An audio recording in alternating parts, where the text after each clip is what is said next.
Dear students, now take this last topic of this chapter, the company army.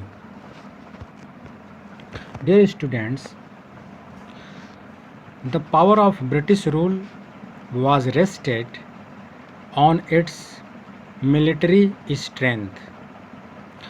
We find changes in the composition of the company's army, as the Mughal army was mainly composed of cavalry.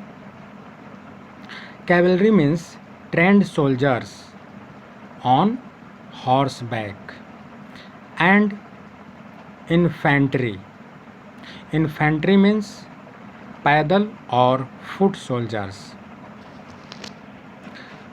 They were given training in archery, we can say it tirandazi, and use of sword. But in the 19th century, many changes occurred in the composition of the company's army. So let's discuss the changes that occurred in the composition of the company army. First, the cavalry requirement of the company's army declined.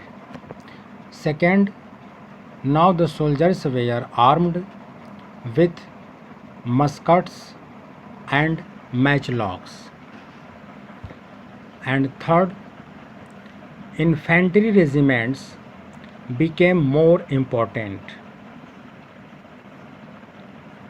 and the British began to develop a uniform military culture. Soldiers were subjected to European style training. Students, here some words you have to mention. Sawar, men on horses, and muskets means a heavy gun used by infantry soldiers, and matchlock means a type of gun in which the powder was ignited by a match. So students, we have discussed it about the composition of army. So as a conclusion, we can say that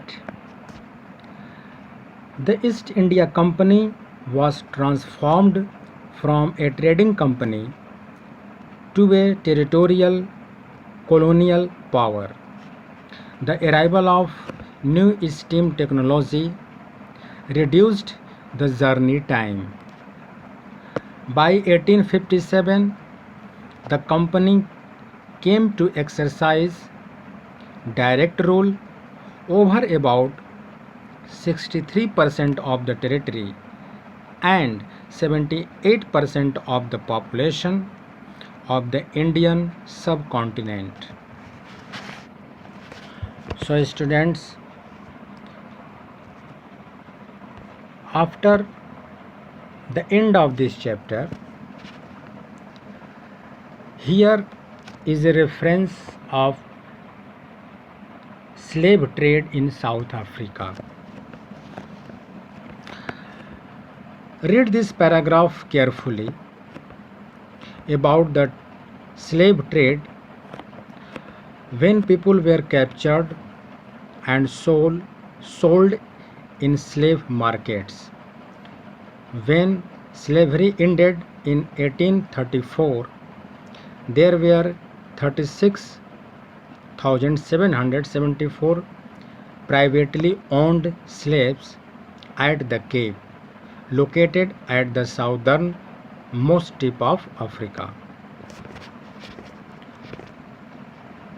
Dear students, we have discussed each topic from this chapter. I have discussed many important contexts from each topic. I hope you will revise this chapter properly. Thanks.